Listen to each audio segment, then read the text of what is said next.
All right, howdy folks. Welcome back to Top Comics Pressing. We're going to take a look at this incredible copy of The Incredible Hulk number 181 here to evaluate its bumpski potential. This one is coming to us a CGC 7.0 copy. I'll let you grab the serial number there so you can look up the grader notes yourself. And I will point out, some people have given me messages about what we do with these labels. I consider the label the property of the book's owner. So I send the label back with the book, and then I encourage the owner to either mail them to CGC headquarters or to drop them off at a con. So hopefully the census does stay accurate that way. Nobody I know is looking to be malicious and deliberately screw up the census. Sometimes they do, of course, get misplaced or lost, but that's okay. You know, we do the best. So this one's going home with the owner. All right, never mind. Now that you got the number, let's keep taking a look here at the book. This one says crease along the spine breaks color. So, you know, if we start down here, we can see a bunch of those. There's one right there on Wendigo. There's one right there, bigger one. All right, and so there's a whole bunch of them as you go up. There's a bunch here by Hulk. Looks like above the Hulk it's pretty clean, but of course, you know, definitely in here there's, you know, 3 or 4 or 5 small ones. Now that by itself will not get you anywhere near a 7.0. With that spine damage alone, you know, we're probably looking at a 9.2, and I only say a 9.2 because this one's a little bit longer and a little bit deeper. It's clearly visible from more of a distance compared to those light spine ticks. So CGC does those based on how far they come in from the edge, or at least they used to, how many of them there are cumulatively, and how fat and white they look. So this one's going to knock you down a little bit further than yield average spine tick, but that's okay. Now, this one says multiple crease right front cover breaks color. So this is my right side. This is definitely the front cover. And if I look down here, I cannot for the life of me see any corners. Now with the recent CGC reholder controversy, you know, you might think to yourself, oh my goodness, this book has been you know, tampered with. Of course, there's a small probability of that, but I'm not thinking that that's realistic. What it more likely is a typo in the CGC grader notes, and having gotten a lot of books back from CGC, I will say that there is almost never spot on. And I think what they meant to say here is right top front cover. So if I look right there, very, very close, not only is there some edge wear, but there's 2 small creases. Now, one of those small creases will get you to a 9.6, and I bet you can be above a 9.0 with both of those. Again, CGC does that based on the total length of all the creases, and since these are so small, that's going to be a very minor crease. We're going to count it as 2 when we're evaluating it. This is going to give you some light corner wear, and we're going to have some other light corner damage here. That's not a binary tear. You can see if you square the book off, it's definitely slightly rounded and blunted. I would think that with the combination of those 2 corner wears, you'd be at a 9.0 book if everything else were perfect. All right, the other thing is that it says that there's some staining on the back cover here. Specifically, it says left top corner, and we can kind of see that there's a little bit of a watermark right there. You know, if we look down here, we can see a patch of light foxing and some discoloration. Overall, by the way, I think this is also a very light crease there on the white that was not in the CGC grader notes. But you can definitely see that there is a very light, small corner crease there. Any way you slice it, I think that this book is pretty harshly graded as it sits right now. And I think that this one's in store for a bumpski if we do some work. So I think the game plan here, unless we find something, you know, atrocious when we crack this thing out that I haven't been able to see through the plastic. And I will point out, it is very hard to see some light creasing like this through 2 layers of plastic. Because again, it's the outer case and then there's the inner well in there. And unless you're looking at it very, very closely, and sometimes even then, you can miss stuff. So more than once I've, you know, seen a crease right here, been like, I got that crease they were talking about, and then I crack it out and I find a hairline, you know, shape across the top here that I missed, because it's very hard on white through multiple layers of plastic. Anyway, I think this one's going to get cracked out. I don't see a lot to dry clean off, but we can always give it a little bit of a polish and an attempt. And then we're going to peg this thing with a couple of our blue LED overlays. Hopefully that'll knock some of the dinge out of here. So, you know, if you look there and compare it to some printer paper, it's definitely not white. It's definitely discolored. And hopefully we'll also be able to then zap that foxing and, you know, maybe mitigate some of the staining up here. I'll also say that the top staple does have a little bit of splitting if you look very carefully, and so we're going to have to be very careful with that.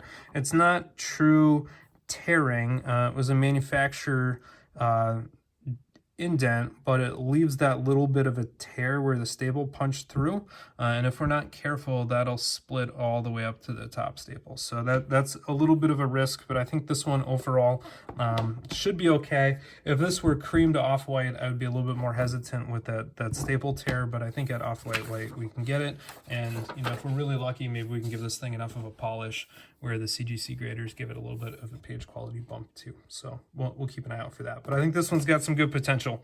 All right, I'm gonna take some pictures and I'll come on right back. All right, here we are. It's time to get cracking with this copy of the Incredible Hulk number 181. As always, now I'm gonna crack these on camera because of the reholder gate and the very small, very small chance that there is a missing value stamp on the inside here. Put it at 1 in about 30,000, but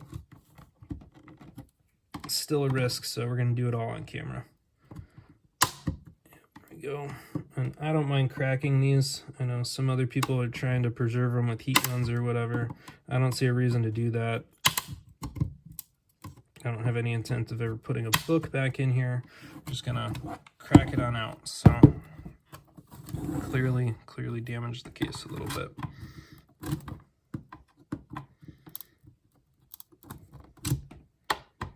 No, come on. There it goes. And that should be good to get it on out. So let's just pull out the label. Get the book. Nice inner well, nothing's gonna go wrong there. Put that down. All right, when looking to slice here, I think we got a nice edge there across the top, so we'll slice that way.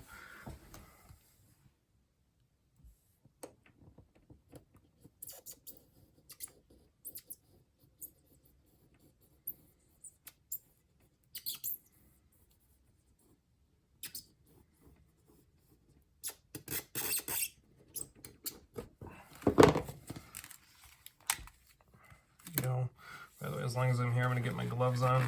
That way I can pull it out right away.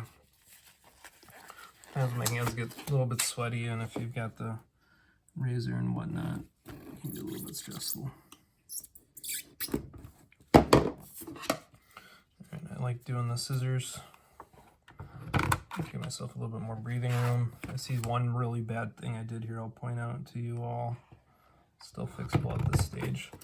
If we look right here, right where the plastic was starting to roll over, there's a little bit of a spot there that's a little sharp. It's always sad when I see that. I'm just gonna pop it off here with the scissors. There we go. I mean, there's no risk of doing it. And that's why I like slicing through the inner well. You can see it has that thickness.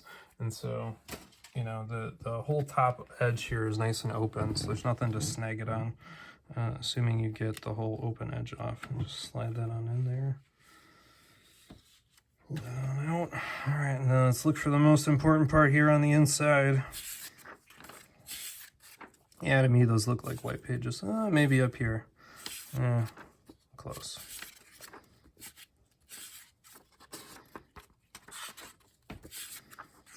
Should be right there. All right, we're all good. Life's good. See, most of these books are just fine. All right, I'm going to get some pictures of this as she lays now, and then we'll come on back and inspect. All right, folks, taking a peek here at this Incredible Hulk number 181 out of the slab. I think we called out all the right defects. I don't see anything too bad jumping up at me. I think the CGC grader was on a bad day on this one. I really am hoping that a little bit of blue LED treatment is going to help make this pop. You can look at, this is the start of true tanning down here on the cover. You can see how it has a little bit of that speckly look to it, so I got to be careful about that. I think this thing's going to go in kind of as is. And you can see how much yellower the interior cover is. We're going to go in for kind of our just normal 2 to 3 blue LED overlay treatments on the front and the back. There's not a whole lot to dry clean on this one, maybe a little bit on the corners, so I'll just do that off camera. There's nothing too crazy for it. Hopefully this one will be a straightforward, you know, just run it through the Top Comics treatment. You'll notice it does have a little bit of a miswrap too, for those of you keeping track of those sorts of things. In general, though, very nice looking copy. It presents amazingly well. I think the CGC grader was just bummed out. So stay tuned. Keep your fingers crossed for me. All right, folks, here we are with this incredible copy of the Incredible Hulk number 181. This is after 3 blue LED treatments on both the front and the back cover. You know, a lot of people who are against doing this technique tell you that the light and the peroxide destroys the gloss, but I'll point out there that this thing is nice and shiny, and you can see it as long, in addition to the kind of gently wrinkled look you get before the press in between there. But there's absolutely no loss of gloss anywhere across this thing. You know, you can see it rake right across everything there. If we flip it on over, some of that more intense discoloration up here along the spine looks a whole lot better now, and so that's exactly what we want. Looks nice and smooth. Under bright light, you can see that there's a little bit of light discoloration there along the bottom edge, and that's okay. That's going to stay, and we'll be okay with that. So as this thing sits right now, you know, it's definitely improved from where it was, but it's nowhere near as bright as a 2024 copy of, you know, sheet of printer paper. And so that's exactly kind of what we want for a nice bright issue of this era. And we're just going to go ahead and give this thing our standard press from here. So we're going to press it after humidification. I'm going to humidify it for about 4 minutes in my tank. Put a backer board at centerfold, cardstock under the front and the back cover, give it a squeeze, and press it for about 15 minutes. So if you want to see more details on that process, look up the Amazing Spider-Man 300 pressing video that I have on the channel. It's exactly the same setup we're going to use here. So I'll come on back and show you what this thing looks like after it's all done.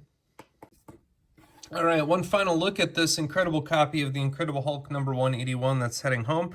This one came to us, and I really just think the grader who had this one was having a bad day when they graded it. I don't see any defects that should justify the 7.0 grade it initially got, so I'm optimistic this thing's going to get a bump. I'm hoping all the way up to an 8.5. We will see. There is still a lot of color breaks along the spine. There's some light, you know, very, very light creasing up here, but I can't see anything that justified the 7 on it in the first place. You'll notice it does look whiter and brighter, but it's nowhere near that. This is the back of a backer board, so it's not even a true white, but you can see the Hulk logo there's a little bit creamy.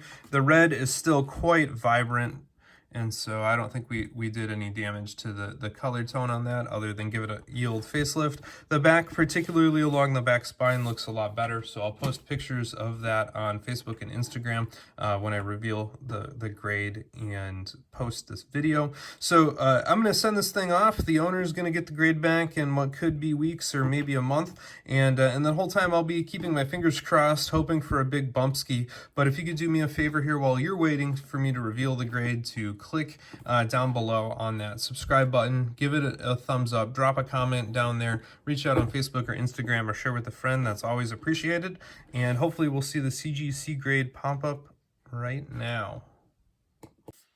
All right, folks, the jury is back with a verdict on this copy of the Incredible Hulk number 181.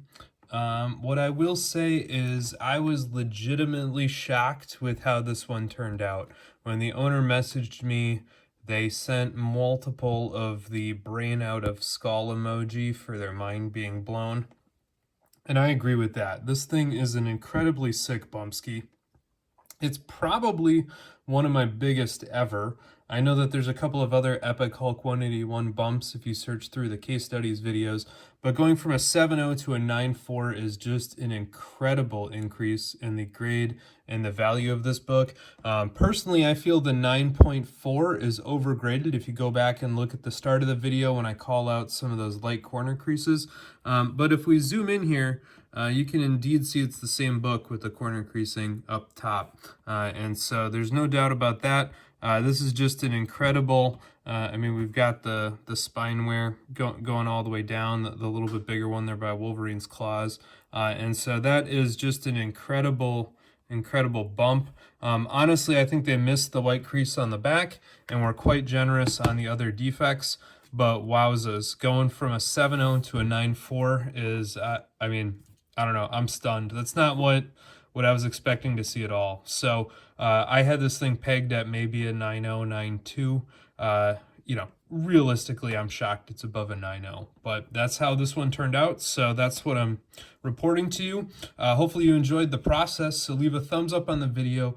Always drop that comment down below. Smash the subscribe button, and you can see the full before and after pictures I'll drop on Facebook and Instagram about the same time this video posts. So thank you for your attention. Share with a friend.